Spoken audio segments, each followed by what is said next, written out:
ஒரு நாடு பாதுகாப்பா இருக்கணும்னா அதுக்கு பெரிய ராணுவம், ஏவுகணை, பீரங்கி எல்லாம் வேணும்னு நாம நினைச்சுக்கிட்டு இருக்கோம்.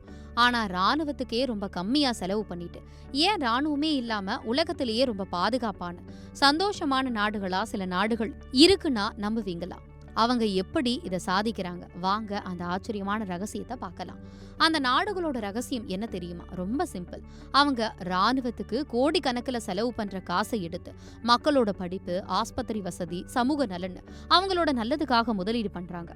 இதுக்கு ஒரு சூப்பர் உதாரணம் ஐஸ்லாந்து. அந்த நாட்டுக்கு ஒரு நிரந்தர ராணுவமே கிடையாது.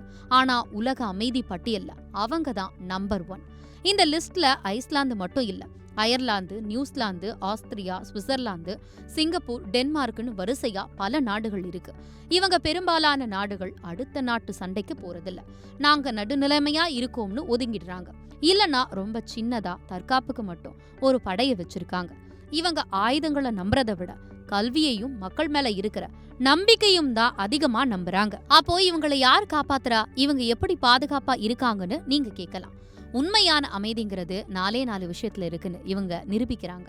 எல்லாருக்கும் சமமான நீதி, நியாயம், நல்ல தரமான படிப்பு, அப்புறம் நிலையான அரசாங்கம், நேர்மையான போலீஸ், நம்பகமான கோர்ட். இந்த அமைப்பு சரியா இருந்தா நாட்டுக்குள்ள எந்த பிரச்சனையும் வராது. மக்கள் சந்தோஷமா இருப்பாங்க.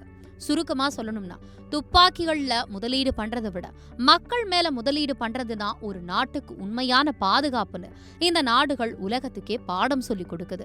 உண்மையான பலம் அதிகாரத்துல இல்ல, அமைதியில தான் இருக்குன்னு இந்த நாடுகள் தெளிவுபடுத்தி இருக்காங்க.